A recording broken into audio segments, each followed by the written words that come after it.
दिल्ली चुनाव के दौरान एक मुद्दा काफी ज्यादा सुर्खियों में रहा था। वो था रोहिंग्याओं का मुद्दा। बीजेपी की तरफ से लगातार आरोप लगाए जा रहे थे कि वो वोट पाने के लिए आप रोहिंग्या को दिल्ली में पनाह दे रही है ताकि वो वोट हासिल कर सके। लेकिन अब दिल्ली में सरकार बनाने के बाद आपने बीजेपी पर आरोप लगाया कि वो अब खुद रोहिंग्याओं को पनाह दे रही है। तो क्यों लगा रही है आप ये आरोप, जानने के लिए देखिए ये रिपोर्ट। आम आदमी पार्टी ने बीजेपी पर गंभीर आरोप लगाए हैं। आपका आरोप है कि बीजेपी रोहिंग्या के मुद्दे पर दोहरा रवैया अपना रही है। पार्टी के नेता और विधायक संजीव झा ने दावा किया कि दिल्ली में बीजेपी की सरकार बनने के बाद जिन रोहिंग्याओं को भगाने का वादा किया गया था, अब उन्हीं को बसाने का काम किया जा रहा है। उन्होंने आरोप लगाया कि करावल नगर विधानसभा क्षेत्र के खजूरी खास में स्थित 2 सरकारी स्कूलों में रोहिंग्या समुदाय के 19 बच्चों को दाखिला दिया गया है।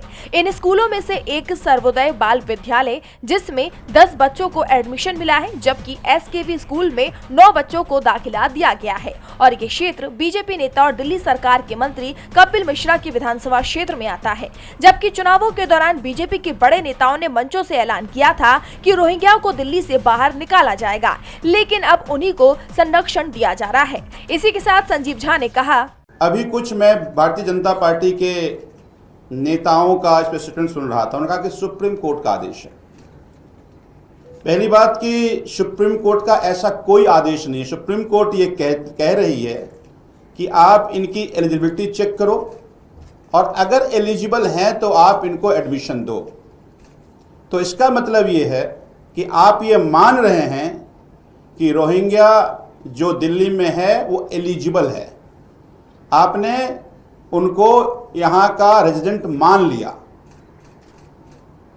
दूसरी बात कि सुप्रीम कोर्ट का ही अगर ये हवाला देते हैं तो सुप्रीम कोर्ट ने तो दिल्ली में कहा था कि दिल्ली के चुनी हुई सरकार के पास दिल्ली का पावर होना चाहिए।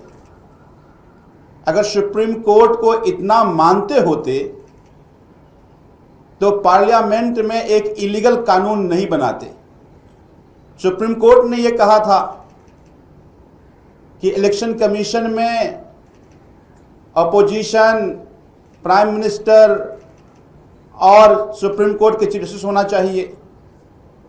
तब तो आपने उसको बदल दिया, तब तो कानून बना दिया आपने, तब तो सुप्रीम कोर्ट का आदेश को नहीं पड़ी आपको। लेकिन जब बात रोहिंग्या की थी तो सुप्रीम कोर्ट का हवाला देकर के आप उनको यहां का रेजिडेंट बना रहे हैं। तो इससे यह साबित होता है कि रोहिंग्या को इसलिए दिल्ली में बसा रहे हैं या देश के अलग अलग कोने में बसा रहे हैं ताकि हर चुनाव में इनका ये चुनावी एजेंडा बने और फिर उनके नाम पर चुनाव लड़कर चुनाव जीत कर आए।